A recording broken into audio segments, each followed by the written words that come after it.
Somewhere on a Toyota assembly line in 1973, a worker named Kenji noticed something wrong. A single weld off by 2 millimeters. He did something that no American factory worker had ever been permitted to do. He pulled a cord, and the entire factory, 300 workers, millions of dollars of machinery, an entire production line, stopped. Dead. For one defect. When Detroit heard about this, they laughed. They called it insane, economically suicidal, Japanese madness. 12 years later, those same Detroit executives were in Washington, D.C., hats in hand, begging the United States government not to let their companies die. To understand what happened between 1970 and 1985, you first need to understand what Detroit actually believed about itself. In 1970, the American automobile industry was the single most powerful manufacturing force on Earth. General Motors alone employed more people than the population of New Zealand. Ford's River Rouge complex, a single factory, had its own railway system, its own power plant, and its own steel mill. These weren't companies. They were civilizations. 93% American market share held by the big three, Ford, GM, and Chrysler, in 1970. And into this empire came the Japanese. In 1970, Ford commissioned an internal report on Japanese automotive imports. The engineers who wrote it called Japanese cars. And I want you to hear this exact language. Tinfoil toys. They noted the small engines, the thin body panels, the lack of chrome, the absence of the raw, brutal power that Americans expected from a car. The report concluded that Japanese manufacturers posed no credible long-term competitive threat to the American market. It was one of the most catastrophically wrong documents ever written in the history of American industry. But here's what that report missed, and this is the thing that almost nobody talks about when they tell this story. Detroit was measuring the wrong things. They looked at horsepower. Japanese cars had less. They looked at size. Japanese cars were smaller. They looked at price. Japanese cars were cheaper. And in 1970 in America, cheaper meant inferior. What Detroit didn't measure, what had never even occurred to them to measure, was defects per vehicle. Because in Detroit, defects weren't a crisis. They were a budget line, 7.0. Average number of defects per vehicle in a typical American car plant in the early 1970s. 7 defects per car, on average, built into the business model. There was an entire department whose job was to fix cars after they came off the assembly line. Detroit called it the repair bay. They called it normal. Toyota called it a scandal. And now here's the question that should be burning in your head right now. If Detroit was so much bigger, so much richer, so much more powerful, how did a country that had been flattened by World War II just 25 years earlier figure out something that the most powerful industrial nation on Earth could not? Stay with me, because the answer is genuinely one of the strangest management stories in human history. The answer starts not with a car, but with a catastrophe. In 1945, Japan was physically destroyed. Its factories were rubble, its supply chains were ash, it had almost no natural resources, no oil, no steel of its own. Toyota at the end of World War II had almost nothing. Founder Kiichiro Toyota looked at his empty factories and made a decision that would change manufacturing forever. He decided that since they couldn't afford to waste anything, not a single bolt, not a single minute, not a single flawed component, they would build a system where waste was literally impossible. They called it the Toyota Production System. The Western world would later call it lean manufacturing. But that name doesn't capture what it actually was. It wasn't a cost-cutting exercise. It was a philosophy of perfection. It had two fundamental pillars, and both of them were considered absolutely crazy by American standards. Pillar 1, just-in-time production. Detroit built cars by stockpiling, thousands of parts warehoused, sitting there. Components arrived in massive batches. Something was wrong with a batch of 5,000 brake pads. You'd discover it after you'd already installed 5,000 brake pads. Toyota delivered parts exactly when they were needed, not a day early, not an hour early. The moment a part was required at a workstation, it arrived. This meant there was nowhere to hide a problem, no buffer of spare parts to paper over a defect. Every flaw surfaced immediately. 0 yen. Value Toyota assigned to any inventory sitting in a warehouse. In TPS philosophy, stored inventory is pure waste. It means something went wrong upstream. Pillar 2, Jidoka, the right to stop the line. This is the Andon Cord I mentioned at the start, and this is where the story gets truly extraordinary. Toyota gave every single worker on the assembly line the authority and the responsibility to stop the entire factory if they saw a defect. Not their supervisor, not a quality control department, not a manager, the worker, the person on the floor, the person tightening the bolt. In American factories, stopping the line was an act of financial violence. The River Rouge complex calculated that a 1-hour production stoppage cost Ford approximately $100 million in today's money.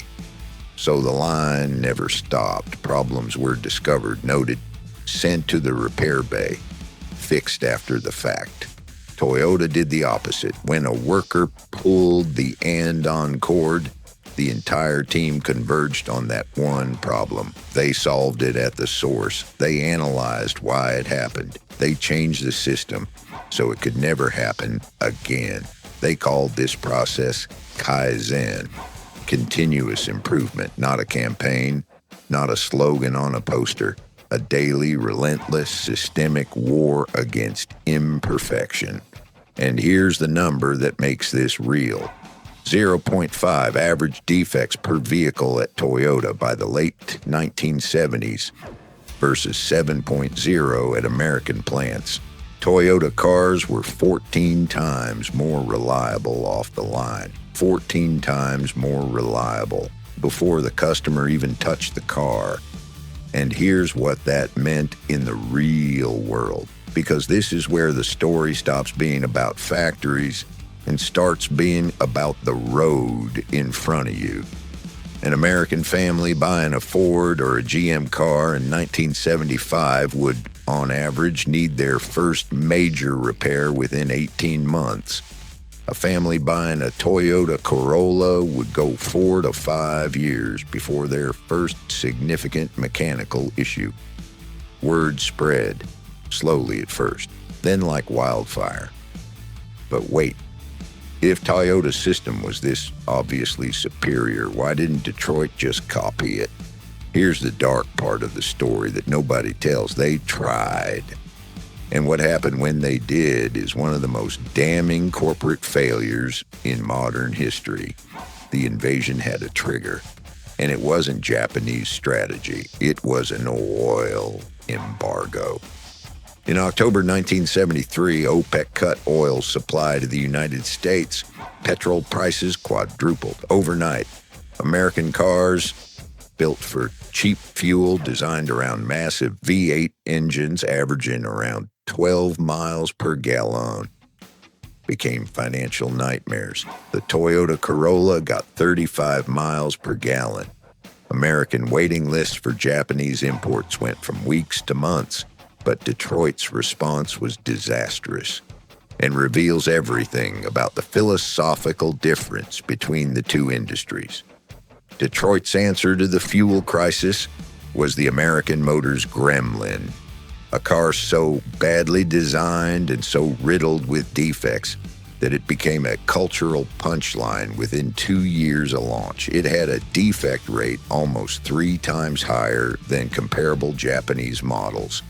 The trunk latch failed, the heating system was unpredictable, the automatic transmission in early models had a known tendency to slip into reverse while driving forward at low speeds. By 1980, the numbers were undeniable, 26%. Share of the American market held by Japanese car imports by 1980, up from virtually zero in 1965, 26% of the American market taken in 15 years. And then Japan did something that made Detroit's blood run cold. They didn't just export cars. They came to America and built them there. In 1982, Honda opened its Marysville, Ohio plant on American soil with American workers. Detroit said it would never work. American workers, they claimed, didn't have the discipline for the Toyota production system. The culture was wrong. The unions were wrong. The mindset was wrong. Honda proved them wrong within 12 months. The Marysville plant achieved defect rates that matched Japanese plants within a year. American workers, given the right system, the right authority, and the right training, pulled Andon cords and stopped lines just as readily as workers in Nagoya. Here's what makes this truly extraordinary. When GM sent a team of executives to tour the Honda Marysville plant in 1983, one of them wrote an internal memo that said, "We have been building cars wrong for 60 years. That memo was classified, buried, because if it leaked, it would have confirmed what the world already suspected. That Detroit knew and chose not to change. In 1979, Chrysler Corporation ran out of money. Not sales revenue, not profit. The company, one of the 3 pillars of American industrial identity, could not meet its payroll. It had $1.1 billion in losses that year. Its cars were ranking last in nearly every quality survey. Dealers were refusing to stock certain models because customers had stopped asking for them. Chrysler's CEO, Lee Iacocca, went to Congress and asked for $1.5 billion in government loan guarantees. Congress debated, raged. Many called it corporate welfare, a betrayal of free market principles. They gave him the money because the alternative, letting Chrysler collapse and putting 600,000 Americans out of work, was unthinkable. 600,000 American jobs directly threatened by Chrysler's near bankruptcy in 1979. The political pressure made a bailout unavoidable. Now, Iacocca was brilliant at one thing, communication. He went on television himself in Chrysler ads and said, "If you can find a better car, buy it." And millions of Americans tried and found a Toyota and bought it. But here's what the Chrysler bailout story usually leaves out. Detroit didn't just have a quality problem. It had a thinking problem. When Ford tried to implement elements of the Toyota production system in the late 1970s through a program called employee involvement, the resistance from middle management was near total. Supervisors who had spent decades controlling workers were now being asked to give line workers the authority to stop production. It felt like an attack on their identity, their status, their power. Some managers actively sabotaged the program. Andon Cord systems were installed and then disconnected. Quality circles were formed and then ignored.